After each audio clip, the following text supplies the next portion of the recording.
सिद्धाणं नमो आयर्याणं नमो वजायाणं नमो Lowe सवसाहूणं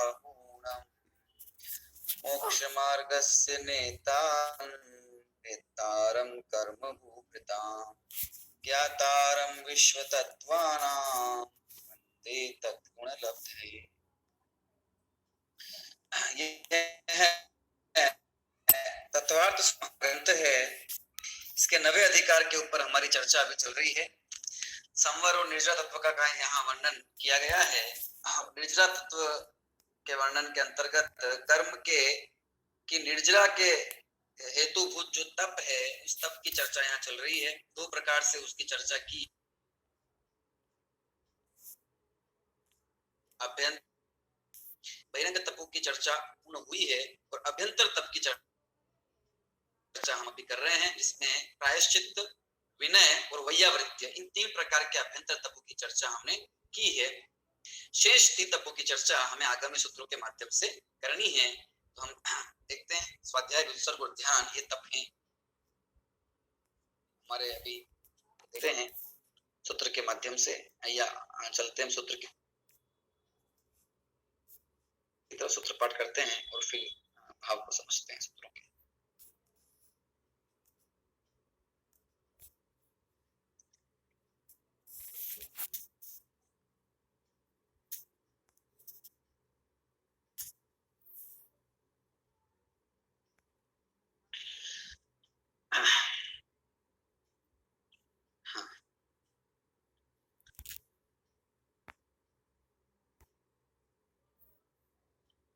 प्रायश्चित, विनय और वैयावृत्य नाम के 3 अभ्यंतर तपों के बाद चौथे नंबर का अभ्यंतर तप है स्वाध्याय तप, है ना, जिसके लिए स्वाध्याय परम ऐसा भी कहा जाता है, जिसको तपों में भी परम तप कहा गया है। तो क्या है स्वाध्याय का स्वरूप और कौन कौन से स्वाध्याय के भेद हैं, इसको हमें देखना है, और क्या इसको करने से लाभ है और किस प्रकार इससे वे, है ना, कर्म की निर्जरा होती है, इसकी चर्चा यहाँ पर की गई है। इसको समझते हैं, देखते हैं। मुनिराज के परिप्रेक्ष्य में ये चर्चा है।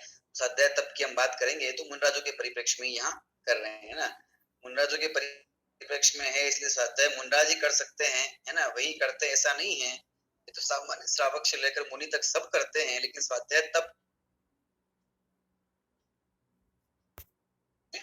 की जा रही है, इसको हमें बराबर ध्यान रखना है।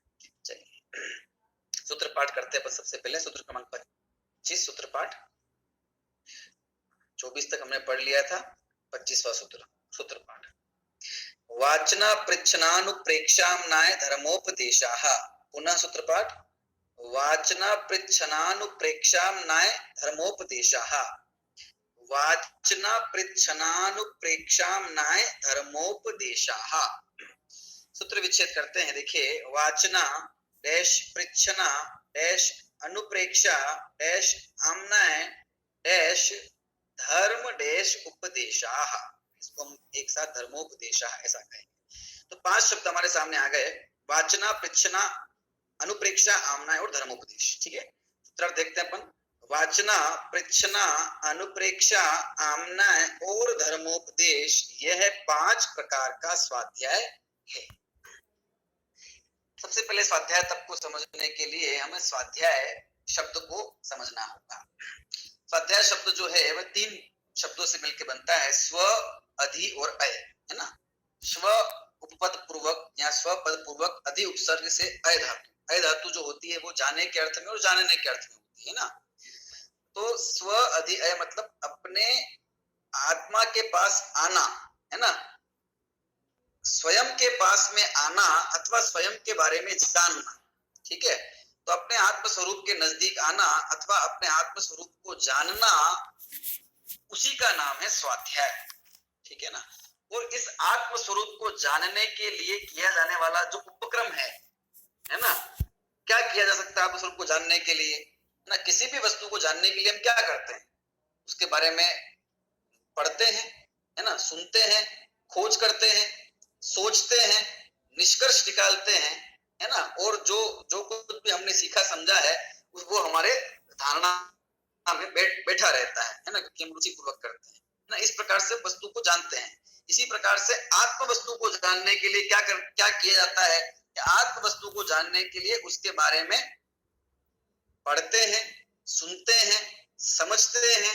कुछ समझ में नहीं आता है तो जो उसके अध्येता है, ज्ञाता है, उनसे पूछते हैं, जानते हैं।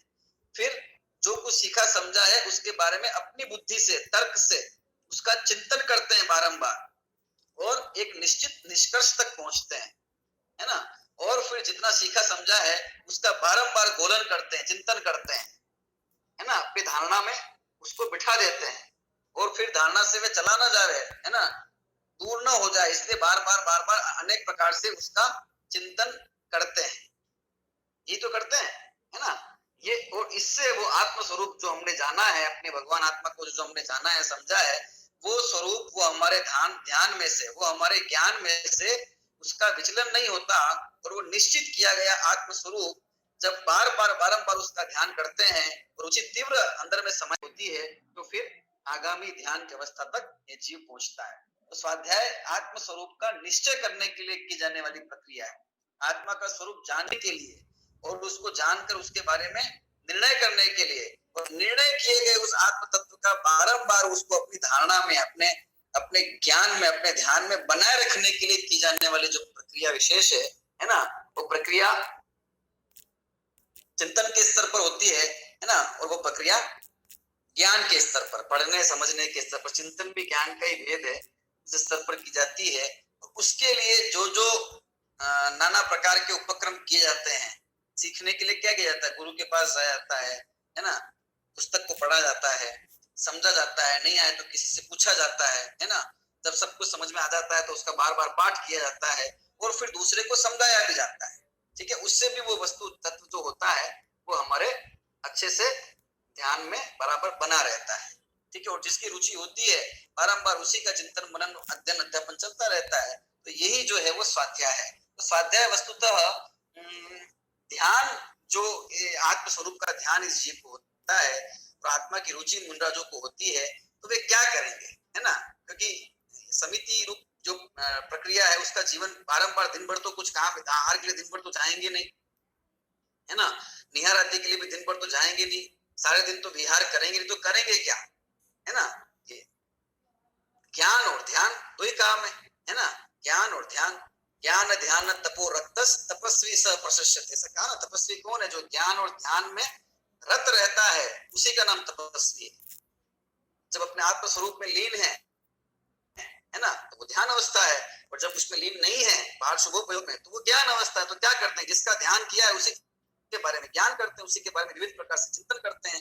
भगवान की जो वाणी है, जो जिसमें आत्म स्वरूप का कथन आया है और वस्तु व्यवस्था का कथन आया है, उसी का चिंतन करते हैं, पठन करते हैं, पाठन करते हैं, लेखन करते हैं। ये सब स्वाध्याय नाम का तप है और ये सब अंतरंग की विशुद्धि को बढ़ाने के लिए किया जाता है, उपयोग को विषय कषाय से बचाने के लिए किया जाता है ना। और इसलिए इसमें सब प्रकार से विषय कषायों का निरोध होकर और एक उस जिनवाणी के अंदर, आत्म स्वरूप के अंदर अपना उपयोग टिका रहता है, लगा रहता है।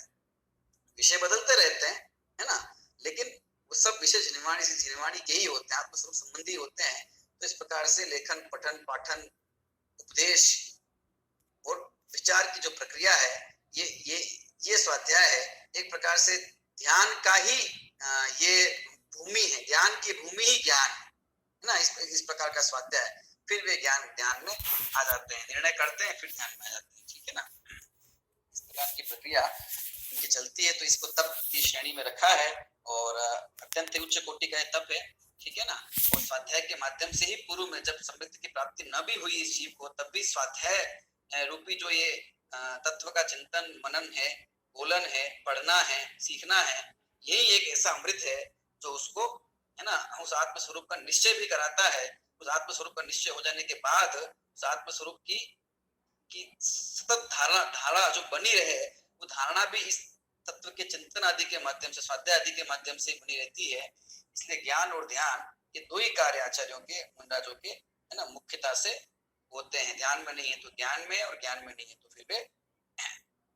फिर ध्यान में जाने के लिए उद्यत रहते हैं। बाकी जो कुछ जीवनोपयोगी आवश्यक चीजें हैं वो उसको, है ना, हे भाव से कर लेते हैं बस, ये वो आवश्यक है इसलिए। तो इस प्रकार से ये स्वाध्याय है ना, अपने आत्मा के समीप आना, समझा ना हमने समीप कैसे आएंगे कि जाने बिना नहीं आएंगे, जानेंगे कैसे कि जानने की प्रक्रिया है। उसी प्रक्रिया को यहाँ 5 प्रकार के भेदों के अंदर निर्देश किया हुआ है। तो किसी भी वस्तु तत्व को जानने की, आत्म स्वरूप को जानने की अथवा स्वाध्याय करने का क्रम भी जो है, ये भी हम इन 5 भेदों के अंदर जान सकते हैं। और स्वाध्याय किसे कहते हैं, स्वाध्याय किस प्रकार से किया जाना चाहिए, वो भी इसके अंदर समाहित हो जाता है। और किस प्रकार से नाना प्रकार से उहापोह करके और विविध प्रकार के तत्संबंधी जो भी विकल्प हैं, जो भी क्रियाएं हैं, है ना, जो भी भेद हैं, ये जो यहाँ दिए हुए हैं, ये सब का आश्रय लेकर हम, है ना, निश्चय पूर्वक वस्तु तत्व का श्रद्धा और निश्चय कर लेते हैं। ठीक है, वो अपने बात समझ में आ जाती है। तो यही वस्तु तत्व को समझने के लिए किया जाने वाला यही सब उपक्रम है ना, यही इसी का नाम स्वाध्याय है। देखिए क्या है स्वाध्याय के भेद, वाचना, पृच्छना, अनुप्रेक्षा, आमना और धर्मोपदेश। ठीक है ना, वचन सार जी में तो यहाँ तक कहा कि है ना, खेदी मोह वचयो तमहा सत्थम समझिदव्वम, है ना, दृग मोह क्षय हो इसलिए स्वाध्याय करना चाहिए। अगर दृग मोह को नष्ट करना है, दर्शन मोह का नाश करना है, तो स्वाध्याय करना ही चाहिए। जो भी वस्तु तत्व का निर्णय अपन करते हैं वो सब स्वाध्याय, निर्णयात्मक सारी अवस्था स्वाध्याय ही होती है ना। इसलिए केवल वाचन का ही नाम स्वाध्याय हो ऐसा नहीं है। वाचन का जो कार्य है वो तो जो साक्षर है, मनुष्य गति इत्यादि के जीव हैं, देव देवादि हैं, उनके बन जाता है ऐसा योग। ठीक है ना, लेकिन जो नर गति के जीव हैं या तिरंज जीव हैं, जो पढ़ने में समर्थ नहीं है, लेकिन आत्मा का, है ना, स्वरूप का निश्चय तो उन्हें भी होता है, तो वो जो निश्चयात्मक स्थिति है, चिंतनात्मक, वो सब स्वाध्याय ही है। ठीक है ना, देखिए इसलिए स्वाध्याय जो वो आत्मान्मुखी, आत्मा को अग्र करके और आत्मा को ऊर्ध्व करके किए जाने वाला तत्व का चिंतन, किए जाने वाला तत्व का पठन, किए जाने वाला पाठन, है ना, जिनवाणी का पठन पाठन, उसी का नाम स्वाध्याय है। इसके अतिरिक्त और किसी प्रयोजन के लिए अध्ययन या अध्यापन करना, है ना, तर्क करना, उहापोह करना, वो स्वाध्याय की श्रेणी में नहीं आएगा और उससे कर्म का क्षय भी नहीं होगा, कर्म का बंध हो जाएगा, है ना। क्योंकि हमारा जो अभिप्राय है वो दूसरा है। क्योंकि ज्ञान की प्राप्ति तो बहुत अभिप्राय के लिए की जा सकती है। नाना प्रकार के जीव नाना प्रकार के अभिप्रायों के लिए ज्ञान प्राप्ति करते हैं और उसके लिए उपाय करते हैं और, है ना, सच्चे ईमानदारी से मेहनत करते हैं। लेकिन वो किस लिए किया जा रहा है, अगर ये प्रयोजन हमको पता नहीं है और आत्मा हमारे लिए ऊर्ध्व नहीं है, वेद विज्ञान हमारे लिए ऊर्ध्व नहीं है, तो हमारा किया जाने वाला ज्ञान केवल जानकारी है, वो स्वाध्याय नहीं कहा जाएगा, है ना। क्योंकि आत्मा के समीप तो आए नहीं, आत्मस्वरूप को तो जाना ही नहीं, स्वाध्याय कैसे होगा। ठीक है, देखिए क्या क्या उसकी प्रक्रिया है और कैसे, क्योंकि यही एक ऐसा उपाय है ना, जिसको करने के लिए हमारे पास उतना सक्षम भी है ना, वो कुछ अनुकूल संयोग भी ऐसे प्राप्त हुए हैं वर्तमान में, है ना, जिनवाणी भी प्रचुर मात्रा में है और नाना प्रकार से इस प्रकार के सब संयोगों की उपलब्धि पास में है। उतना बुद्धि का सक्षम है कि हम उस वस्तु तत्व का निर्णय करें और उस वस्तु तत्व का निर्णय करने के लिए, आत्मस्वरूप को जानने के लिए, धर्म की प्राप्ति करने के लिए यही एक उपाय है ना, जो हमको उपलब्ध है, जो हम जानते हैं। और वस्तुतः उपाय भी यही है ना, इसी से वो कैसे प्रक्रिया गुजरती है, तो और हमको उपलब्ध है, ये सुलभता से उपलब्ध है, तो उसको बहुत अच्छे से जानकारी से जानना हमको बहुत जरूरी। कैसे अपन पढ़ें, कैसे सीखें, कैसे समझें और कैसे निर्णय करें और कैसी गंभीरता उसमें आवश्यक है। सबसे पहले है वाचना। वाचना का मतलब होता है वाचन करना, शब्द का, पदों का, वाक्यों का और उसके अर्थ का, और दोनों का, है ना, शब्द का, अर्थ का, शब्दार्थ का, सबका भली भांति पढ़ना, उसको वाचन करना। वाचन करने का मतलब यहाँ पर सिर्फ पढ़ लेने से नहीं है ना, पढ़ना उसका प्रारंभिक है, क्योंकि जब भी किसी सूत्र है तो सूत्र को समझने के सबसे पहले सूत्र को पढ़ना पड़ेगा। तो ये हमने सूत्र को पढ़ लिया तो पठन हो गया, है ना, यहाँ नहीं हुआ पठन, ये तो पठन का पहला अंग है, वाचना का पहला अंग है। वाचना के अंदर उसको पढ़ना, शब्द को पढ़ना, सूत्र को पढ़ना, श्लोक को पढ़ना, उसके अर्थ को समझना, उसके अर्थ का अवगाहन करना। कैसे करेंगे अर्थ का अवगाहन? अर्थ का अवगाहन अपनी बुद्धि के अनुसार करेंगे, है ना, उसका और अपनी सरल भाषा के अंदर जो अर्थ दिया होगा हिंदी आदि में, है ना, और टीका आदि की होगी, है ना, वार्तिक आदि लिखे होंगे, उसके माध्यम से उस सूत्र आदि को, श्लोक आदि को, उन बातों को, अपन जिनवाणी की बातों को समझेंगे। तो ये वाचना के अंदर आ गया, पढ़ना, और उसको भली भांति अपनी बुद्धि के अनुसार उसको शब्द को, अर्थ को, शब्दार्थ को उसको समझना। ये सब वाचन, वाचन के अंदर मात्र पाठ पाठ कर लेना ये वाचन नहीं है ना। हम इतना इतना ही करके अपने सोचे कि हमारा स्वाध्याय हो गया, तो क्योंकि ये तो अंतर तब की बात है ना। वैसे तो मुन्ना जो कि उनके परिप्रेक्ष्य में बात की जा रही है, उनके होता ही है ना। पर स्वाध्याय हम सभी भी करते हैं, और स्वाध्याय का क्रम तो हमारे लिए भी यही है, सबके लिए यही है ना, क्रम तो यही है ना। तो हम अपनी भी इसमें ऊर्ध्वता रखते हो, हम कैसे स्वाध्याय आदि करें उसको भी यहाँ पर मुख्य रखते हुए समझेंगे। तो केवल पढ़ लिया और उसको समझा नहीं या समझने का प्रयास नहीं किया, तो वो तो एक क्रिया है, प्रक्रिया मात्र हो गई। उसके अंदर अपने अंतरंग विशुद्धि कहाँ, उसके अंदर वस्तु को समझने की तो कहाँ बात हुई, है ना। जीवन भर सब तत्व सूत्र का अपन पाठ करें, नियम ले लेने की रोज, है ना भाई, 10 अध्यायों का पाठ किए बिना, एक अध्याय का पाठ किए बिना मैं, है ना, जल भी नहीं पीऊंगा या भोजन भी नहीं, ऐसा नियम भी अगर ले लें अपन, ठीक है, और उसका पाठ भी करते रहे जीवन भर, उससे क्या विशेष फल की प्राप्ति होने वाली है? क्या वह आत्मस्वरूप का निर्णय होने वाला है? क्या उस तत्व का निर्णय नहीं होने वाला है जब तक उसको अपनी बुद्धि के अनुसार समझेंगे नहीं। तो पढ़ना और पढ़कर उसको समझना अपनी बुद्धि के अनुसार, वो इसमें शामिल है। और इसी के अंदर सुनने को भी हम समाहित कर लेंगे, है ना। तत्व का श्रवण भी इसमें, क्योंकि सुनना भी एक चरण है समझने के लिए। पढ़ा क्यों जा रहा है? समझने के लिए। एक इसकी प्रारंभिक अवस्था है ना। इसी प्रकार से सुनना भी उसकी प्रक्रिया है। तो सुनना और पढ़ना, कि बहुत सारे ऐसे जीव हैं जो मनुष्य हैं तो भी मान लो साक्षर नहीं है, अक्षर विद्या या अर्जित नहीं कर पाए, तो ऐसों के लिए तो पढ़ना तो, वाचन तो संभव नहीं हो सकता ना, लेकिन श्रवण संभव है, समझ सकते हैं, है ना। और सब सामान्य भाषा जो बोलते हैं, आम भाषा में जो उपदेश हो ज्ञानियों के, मुनि इत्यादि के, उसको समझ सकते हैं, सुन के समझ सकते हैं। तो श्रवण भी वाचन के अंदर उसको अपन को ग्रहण कर ले। लेकिन वाचन की मुख्यता इसलिए है क्योंकि वाचन करने से विशेष पुस्तत्व सीधा आचार्यों की भाषा में जो है, सीधा जिनवाणी की जो भाषा है उसमें समझ में आता है। तो पहला ये वाचन, तो वाचन के अंदर पढ़ना, पढ़कर समझना अपनी बुद्धि के अनुसार, ये वाचन के अंदर आ गया। इतना जब हमने प्रयास कर लिया, है ना, तो ये स्वाध्याय का पहला अंग हमारा हो गया। अब भी जो गूढ़ वस्तु तत्व है, जो हमारी बुद्धि से परे है, छंद शास्त्र के कारण, न्याय शास्त्र के कारण, व्याकरण के कारण, अथवा और किसी कारण से, अथवा बुद्धि की थोड़ी लघुता होने के कारण से, स्वयं शब्द की वैसी तीव्रता नहीं होने के कारण से, अथवा विषय, है ना, अपरिचित होने के कारण से, नवीन होने के कारण से, हमारी बुद्धि द्वारा हम उसका निर्णय नहीं कर पा रहे, जो समझ में नहीं आता हो, उसको विनय पूर्वक जो उस विषय का, हम जिसे उस विषय के अंदर, उस विषय का पारंगत समझे, उस विषय का थोड़ा हम ये जानने की, हाँ ये हमसे थोड़े अधिक जानते हैं अथवा हमको सही मार्गदर्शन दे सकते हैं, ऐसे साधर्मियों से, है ना, गुरु इत्यादि से उनके पास जाना और उसको पूछना, अपने शंका को पूछना, अपनी शंका को रखना। अब ये प्रश्न कब हो पाएगी? प्रश्न तभी हो पाएगी जब वाचना हमने अच्छे से की होगी, हमने पढ़ाई अच्छे से, शंका उसी को उत्पन्न होगी जिसने तत्व को गहराई से, उसको जो भी पढ़ा है उसको समझने का प्रयास नहीं करेंगे तो प्रश्न खड़ा नहीं होगा, है ना।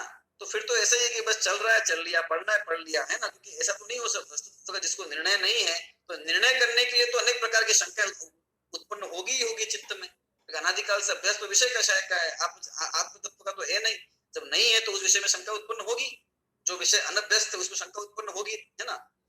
तो वाचना अच्छे से की है तभी ये प्रश्न होती है। उस संबंध में जो भी शंका है, जो भी प्रश्न है, उसको, है ना, योग्य जो गुरु हैं, ज्ञानी जन है, साधु जन है, उनसे उसको विनय पूर्वक पूछना, है ना। ये शब्द जोड़ा है साथ में, विनय पूर्वक पूछना। विनय पूर्वक इसलिए पूछना क्योंकि पूछना, है ना, उसका एक तरीका है। अगर अपन अज्ञानता पूर्वक दूसरे की बुद्धि की परीक्षा के लिए, है ना, अगर प्रश्नादि करते हैं, तर्क वितर्क करते हैं, तो वो स्वाध्याय नहीं है। उसके अंदर अपन आत्मस्वरूप का निर्णय नहीं करना चाह रहे, उसके अंदर अपन तो ये निर्णय करना चाहते हैं कि, है ना, इसको आता है कि नहीं आता, अथवा मैं ज्यादा ज्ञानी हूँ कि ये ज्यादा ज्ञानी है।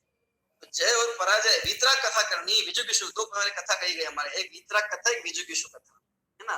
विजुगिषु कथा तो वो होती है जहां पर हार और जीत के निर्णय के लिए किया जाने वाला वाद विवाद, उसको विजुगिषु कथा कहते हैं। और यहाँ जिनागम में तो वीतराग कथा, तत्व वस्तु तत्व के निर्णय के लिए किए जाने वाला जो आपसी वाद व्यवहार है, उसका नाम वीतराग कथा। तो वीतराग कथा करना जिससे वस्तु तत्व का निर्णय, शंका का समाधान हो, ज्ञानियों में परस्पर होने वाला, पृच्छना नाम का स्वाध्याय है। इस प्रचना वाचना के बाद में जब प्रचना तक पहुंचते हैं तो क्या होता है, वाचना में हमने अपने स्तर पे अपनी बौद्धिक क्षमता के आधार पे अथवा अपने सीखा हुआ ज्ञान के आधार पे है ना समझने का प्रयास किया। यहाँ पर आत्म तत्व की ही मुख्यता है। भले हम अनुयोग कोई भी पढ़े, प्रथमान योग पढ़े, चंडान योग पढ़े, कर्णान योग पढ़े, कुछ भी पढ़े, पढ़ा कुछ भी जाए, क्योंकि वो सब जितना जो कुछ पढ़ा जा रहा है उसके पढ़ने के पीछे प्रयोजन उस आत्म स्वरूप को ही समझाने का है, लेकिन उसको समझाने के तरीका अलग अलग है। तरीका अलग अलग क्यों है? क्योंकि सबको एक ही तरीके से बात समझ में नहीं आ सकती है, अथवा एक ही तरीके से बात लिखी जाए तो वो हमारे लिए अरुचिकर हो सकती है। इसलिए उसी धर्म का स्वरूप, उसी आत्मज्ञान आत्मा का स्वरूप कहीं तो है ना कहानी इत्यादि बताकर वहां तक पहुंचाया जाता है, कहीं पर है ना कर्म, हमारे परिणाम, तीन लोक, नरक, स्वर्ग, इन सब का वर्णन बताकर बताया जाता है। कहीं पर सीधे सात तत्व का वर्णन, छह द्रव्य का वर्णन, भेद ज्ञान, आत्मा, शरीर, इसके माध्यम से बात बताई जाती है। और कहीं पर किस प्रकार से अपने जीवन के अंदर पाप से बचकर और पुण्य में आवे, है ना, उस भूमिका में आए और पाप आदि से बचे, किस रूप से उसकी बात की जाती है। तो ये धर्म है ना, प्रथमान योग, चरणन योग, कर्णान योग, द्रवण, ये कथन करने की पद्धतियां किसका, उस आत्म स्वरूप का, उस जिनवाणी का कथन करने की अलग अलग पद्धतियां हैं, क्योंकि अलग अलग रुचि वाले लोग होते हैं। और है ना, और जिसकी और प्रारंभिक अवस्था में क्योंकि रुचि तो इतनी गहरी नहीं होती, वो तो पढ़े बिना होती नहीं है, तो उसको अलग अलग प्रकार से समझा जाता है। और जो स्वाध्याय करने वाला साधक है वो भी नाना प्रकार से अलग अलग प्रकार से चिंतन करता है, तो उसका वो जो निश्चय है वो दृढ़ होता जाता है, बढ़ता जाता है, रुचि बढ़ती जाती है ना। प्रथम में प्रथम रुचि उत्पन्न होती है, ठीक है, फिर वो नाना प्रकार से पढ़ता है, सीखता है, समझता है, परिणामों का फल, कर्मों का फल जानता है ना, और किस किस को इससे कर्मों का फल मिला ये देखता है। तो उसको वर्तमान योग, कर्णान योग के माध्यम से होता है। क्या करूं मैं, क्या करूं, मुझे अपने जीवन में क्या करना चाहिए, कैसे पापादि कार्यों से बचूं, कैसे अपने जीवन को मैं पवित्र करूं, इसके लिए वो चंदन योग आदि को पढ़ता है ना। और अपने अंतरंग की, मन की विशुद्धि कैसे तत्व ज्ञान के माध्यम से आत्मा का निश्चय कैसे करूं, इसके लिए वेद विज्ञान मूलक जो द्रव्यानुयोग है उसको पढ़ता है। इस प्रकार से ये सब अध्ययन करता है, ठीक है ना। तो वाचना तो उसके लिए ही ये प्रचना अंग होता है, वाचना और प्रचना। प्रचना के बाद में क्या करना, अभी पूछ लिया, पूछने के बाद में जहां जहां शंका थी वहां वहां हमारा समाधान हो गया, अपने समझ में आ गया। अब जो पढ़ लिया है, जो समझ में आ गया है, उस तत्व के बारे में चिंतन करना। सीख लिया है ना, अपने हिसाब से हमने सोचा, उसको पढ़ा, ठीक है, फिर उसमें जो समझ में नहीं आया पूछा। अब जो सीख लिया है, पूछ लिया, उसके बारे में बारंबार चिंतन करना और उसको आधार बना के अन्य भी अनेक प्रकार का वस्तु तत्व के बारे में, जिनवाणी के बारे में और अपने आत्म स्वरूप के बारे में चिंतन करना, अथवा भेद विज्ञान के बारे में चिंतन करना, आत्म स्वरूप के निर्णय के बारे में उसका चिंतन करना और निष्कर्ष तक पहुंचना चिंतन के माध्यम से। इस प्रकार से बारंबार जिनवाणी का चिंतन, आत्म स्वरूप का चिंतन, क्यों, ये वस्तु के निर्णय के लिए अथवा निर्णीत जो वस्तु है उसको बराबर वैसा ही दृढ़ निर्णय बनाए रखने के लिए और भी अधिक है ना अपने ज्ञान को उस प्रवाहित करने के लिए ये आवश्यक है।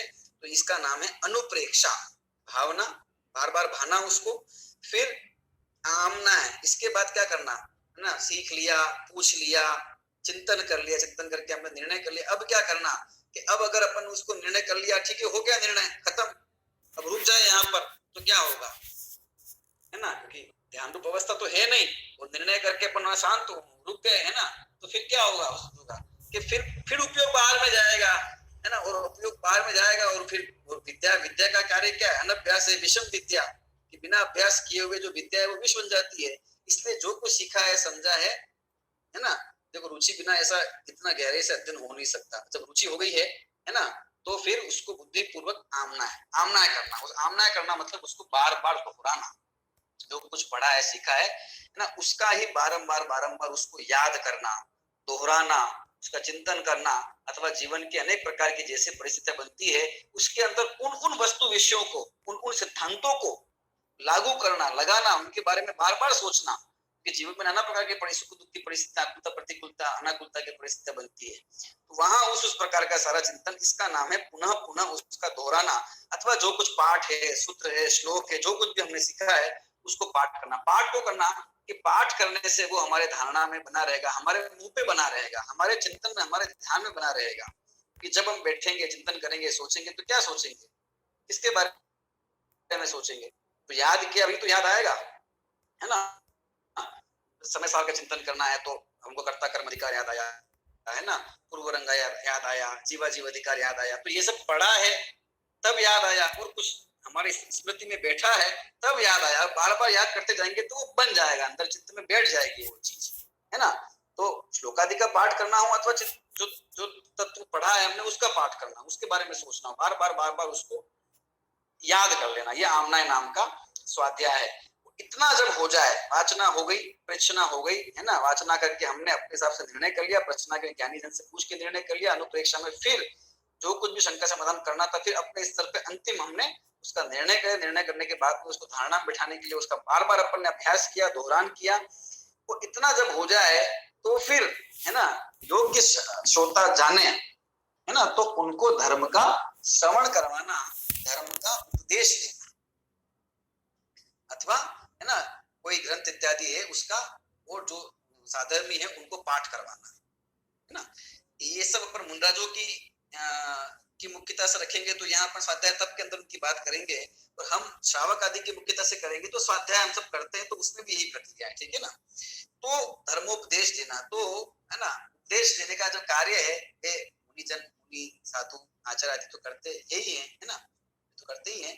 पर जो जिसके ज्ञान की विशेषता हो गई है ना, जिसके वस्तु स्वरूप का निर्णय हुआ है, अथवा किसी जिनवाणी के विषय में थोड़ा, है ना, विशेष ज्ञान हुआ है, और अन्य साधर्मियों के साथ में, है ना, उन्हें समझाने के भाव से, अथवा केवल समझाने का भाव नहीं है, इसमें स्व और पर दोनों के हित की भावना है। धर्मोपदेश, धर्मोपदेश केवल दूसरों के उद्देश्य से किया जाता है ऐसा नहीं है। धर्मोपदेश के अंदर भी, क्योंकि स्वाध्याय तो चरण है तो ये अपने लिए है ना सारे के सारे। धर्मोपदेश जो है इसमें भी स्व और पर का हित है। स्व का हित, पर का हित तो क्या है कि चलो जो हमने सीखा है, समझा है, उसको समझाएंगे तो सामने वाले के भी ज्ञान में, अवबोधन में निमित्त बनेंगे। ये उसको समझ में आया, ये सामने वाले का, सीखने वाले का, शिष्य का, साधु का, श्रावक का, किसी का भी, है ना, हित हुआ। और जो पढ़ा रहा है, उपदेश उसके लिए कि वो जो विषय वस्तु जब बार बार पढ़ाता है तो और क्या होता है, और भी उस विषय वस्तु का गहराई से निर्णय हो जाता है। क्योंकि पढ़ना और पढ़ाना, जब पढ़ते समय तो गहराई से निर्णय करके निर्णय होता ही है, लेकिन जब उसी पढ़े हुए विषय को और सामने वाले को जब पढ़ाया जाता है ना, अन्य को पढ़ाया जाता है, तो विषय और भी अधिक गहराई से, अत्यंत गहराई से, है ना, हृदय में प्रविष्ट हो जाता है, ठीक है ना, और वो फिर बहुत समय तक बना रहता है वो विषय। तो ये ज्ञान की प्रक्रिया है, ये ज्ञान प्राप्त करने के चरण है ना। और ऐसे वस्तु तत्व के बारे में भी ये बात है। इसलिए जब निर्णय हो जाने के बाद भी, है ना, जैसे शुभोपयोग की अवस्था होती है ना, जैसे कषायांश का उदय होता है, तो उसमें ज्ञान की मुख्यता से स्वाध्याय आदि करना, पढ़ना, पढ़ाना और लिखना, है ना। लिखना भी उपदेश का एक प्रकार है, ठीक है। मुखादि से उपदेश देना अथवा हस्त आदि से उपदेश देना, तो लेखन ये भी उपदेश ही है ना। जैसे आचार्य उमा स्वामी महाराज को वस्तु तत्व का निर्णय था, तो उन्होंने ये तत्वशब्द नाम का ग्रंथ लिख दिया। तो ये उपदेश ही, धर्मोपदेश ही, तो और क्या है। धर्मोपदेश के लिए हमारे सामने हो ही वो जरूरी तो नहीं है ना। ये लेखन किया है तो जो तत्व का स्वरूप, जो जिनवाणी की बात, जो भगवान महावीर की वाणी उनके चित्त में, उनके गुरु के माध्यम से उनके पास में आई थी, उसको उन्होंने अपनी बुद्धि के अनुसार पूरा जिनागम का सार व्यवस्थित करके पूरे 10 अध्याय में लिख दिया। तो इससे क्या हुआ, इससे उनको क्या लाभ हुआ? उनको ये लाभ हुआ कि उनको सारा विषय का पुनः, है ना, एक अपने उसमें समाविष्ट हो गया, अपने हृदय के अंदर, ज्ञान के अंदर, बुद्धि के अंदर, और उपयोग जो है वो बारंबार, है ना, उधर लगा रहा है, ज्ञान के अंदर, ध्यान के अंदर, है ना, जिनवाणी के चिंतन मनन के अंदर, ठीक है। तो ये अगर चिंतन आदि के माध्यम से अपने उपयोग को अपने अंदर जाता जाने, स्थिरता जाने, तो वो करते हैं, तो लेखन में नहीं आते, उपदेश में नहीं प्रवृत्ति करते हैं। और अगर ध्यान में ही है तो चिंतन भी वहां पे, है ना, मन पावे विश्राम, वो भी विश्राम को पा लिया उसने। और जब चिंतन आदि के अंदर भी, है ना, विशेष प्रवृत्ति न जाने तो लेखन आदि के अंदर आते हैं, उपदेश आदि के अंदर आते हैं, उसकी प्रवृत्ति करते हैं, ठीक है ना। इस प्रकार से अपने कषाय उदय से कषाय के अंश के लिए काम चलता है। और ये तत्व का निर्णय करने का तरीका है। जिनको तत्व का निर्णय हो गया है उनको वो दृढ़ता से बना रहे, उसकी प्रक्रिया है। जिनको तत्व का निर्णय नहीं है तो उनको तत्व का निर्णय कैसे करना है उसकी प्रक्रिया है, नहीं हो सकी। इस प्रकार के स्वाध्याय के 5 अंग है ना, ये परम तप है और मोह के क्षय का है ना परंपरा कारण है। तो ऐसे स्वाध्याय को अपन है ना गहराई से अपने जीवन में अपना ही अपना है। इस प्रकार से ये 5 प्रकार का स्वाध्याय ये कहा और इसके तप के रूप में है ना अंतरंग तप में लिया, क्योंकि अंतरंग की विशुद्धि, तत्व का निर्णय, निर्णित किए हुए तत्व का बारंबार उसका आलोड़न करना, ठीक है ना, और विशुद्धि की वृद्धि होना, ठीक है ना, ये और जिनेंद्र भगवान के देव शास्त्र गुरु पे श्रद्धा अत्यंत मजबूत होते जाना, ये सब इसके फल हैं। और भी अध्याय के तो अनेकों फल हैं, ठीक है ना। इसलिए इस प्रकार से अपना अंतरंग जो है विशुद्ध होता है, ये इसकी बात है, ठीक है ना। इसके बाद अब व्युत्सर्ग नाम का तप कहा है सूत्र क्रमांक 26 में। देखिए व्युत्सर्ग, व्युत्सर्ग का मतलब है त्याग, है ना। व्युत्सर्ग का सीधा अर्थ है त्याग करना। किसका त्याग करना, उसको यहाँ पर 2 प्रकार से है ना यहाँ भेद करके व्युत्सर्ग नाम के तप के 2 भेद करते। देखिए 26वां, बाह्याभ्यंतरोपद्योहो, सूत्र क्रमांक 26 सूत्र पाठ, बाह्याभ्यंतरोपद्योहो, बाह्याभ्यंतरोपद्योहो, बाह्य प्लस अभ्यंतर प्लस उपद्योह, पुनः बाह्य प्लस अभ्यंतर प्लस उपद्योह। देखिए बाह्य और अभ्यंतर, बाहरी और आंतरिक जो उपाधि है उन उपाधि का विसर्ग होता है, उपाधि का त्याग करना। देखिए बाह्य और सूत्रार्थ, बाह्य और अभ्यंतर उपाधि का त्याग, यह 2 प्रकार का विसर्ग है। बाह्य उपाधि क्या है और अभ्यंतर उपाधि क्या है। उपाधि मतलब जो ऊपर से जिसको ग्रहण किया गया, ऊपर से जो हो, है ना, जो है नहीं वो हो, उस प्रकार की जो उपाधि है ना। तो ये 2 प्रकार से कहे हैं ना, बाह्य बाह्य और अभ्यंतर। दूसरे का अर्थ यहाँ पर त्याग है, तो किसका त्याग, के शरीर और शरीर से संबंध रखने वाले जितने धन पुत्र मकान आदि है उनका त्याग, और ये जो रागादि भाव है ना, क्रोधादि रूप जो भाव है ना, शरीर के प्रति ममत्व का जो भाव है, शरीर का और उससे संबंध रखने वाले वस्तु का त्याग और उसके प्रति ममत्व का त्याग, है ना। तो कुल मिला के अपनी आत्मा के अतिरिक्त अन्य समस्त वस्तुओं का त्याग होना, ठीक है ना। शुभाशुभ भाव हो अथवा बाहर की वस्तु हो, विषय हो अथवा विषय के है ना,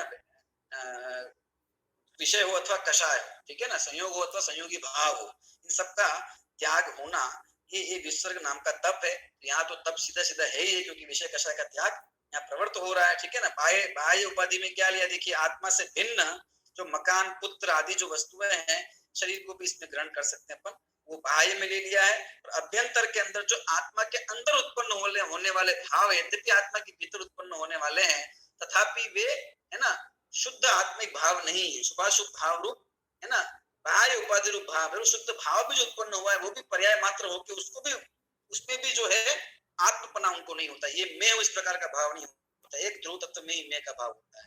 तो क्रोधादि रूप जो आत्म भाव है ना, उनका त्याग, आत्म भाव की मतलब आत्मा में उत्पन्न होगा, इसलिए यहाँ आत्म भाव लिखा है, ये हे विभाव, ठीक है। और शरीर के ममत्व का त्याग मतलब विभावों का त्याग, शुभाशुभ भावों का सबका त्याग, और पर्याय मात्र में मैं बने का त्याग, ठीक है। इस प्रकार से बाह्य और अभ्यंतर 2 प्रकार से जो संयोग और संयोगी भाव आदि हैं उनका त्याग होना, इसका नाम विसर्ग नाम का तप है। देखिए ये जो चरण है अभ्यंतर जो तप है, ये भी सब जो है वो उस आत्म ध्यान और आत्मलीनता की ओर जाने वाले चरण हैं सारे। प्रायश्चित हो, विनय हो, प्राय समझ लीजिए प्रायश्चित, विनय और वैयावृत्त तो समझ लीजिए उस आत्म ध्यान के लिए पवित्र की गई भूमि है ना, निष्कंटक भूमि, अपने भावों में को बिल्कुल कांटो रहित कर देना, कि जहां पर आत्मलीनता है ना, शुद्ध ध्यान का बीज अपन बो सके और वो पल्लवित हो सके वहां पर। इस प्रकार की निष्कंटक भूमि तैयार हुई स्वाध्याय के माध्यम से, है ना, समझ लीजिए उसका सिंचन हुआ, है ना, उसको बारंबार तत्व का चिंतन, वो गहराई से उधर की गहराई बढ़ती गई, रुचि बढ़ती गई, और फिर विसर्ग आता है तो वहां पर अपन है ना बाह्य अभ्यंतर, बाह्य का त्याग तो वैसे हो ही चुका है पहले, तो वो तो उनको बढ़ती रहा है, और अभ्यंतर उपाधियों का भी सबका वे त्याग करते हुए और फिर अंत में ध्यान की जो सीढ़ी है उस पर चढ़ जाते हैं। वो उत्तम तप कहा है, उसकी चर्चा आगे आने वाली है। तो ये विसर्ग मत यहाँ त्याग की मुख्यता, देखो विसर्ग अलग अलग जगह आया है, परिग्रह त्याग महाव्रत की भी बात की, ठीक है ना। फिर 10 धर्म के अंदर त्याग नाम का धर्म भी कहा उत्तम त्याग से। फिर यहाँ प्रायश्चित्त के नाम के अंदर व्युत्सर्ग की बात की, यहाँ भी व्युत्सर्ग की बात की, तो यहाँ अलग से क्या आवश्यकता है व्युत्सर्ग की बात करने की? तो थोड़ा सा अपन को प्रयोजन समझना है ना। अर्थ तो सर्वत्र त्याग ही है, लेकिन जहाँ महाव्रत की बात की वहां स्थूल और पापादि के त्याग की प्रवृत्ति से और गृहस्थ अवस्था संबंधी सारे उपक्रम का त्याग करके, है ना, मुनि संबंधी महाव्रतों को धारण करते हैं। उस अपेक्षा वहां पर परिग्रह त्याग महाव्रत की थोड़ी चर्चा है। ठीक है, इसी तरह अपन 10 धर्म के विषय में बात करते हैं, है ना, त्याग संबंधी, तो वहां आर आदि के विषय में जो लिप्सा आदि है उसके त्याग संबंधी व्यवहार से चर्चा है। जहाँ प्रायश्चित्त के अंदर व्युत्सर्ग नाम की बात की, तो वहां पे जो भी, है ना, दोष हमारे उस दोष का परिहार करने के लिए किया जाए, लिए यहाँ पर, है ना,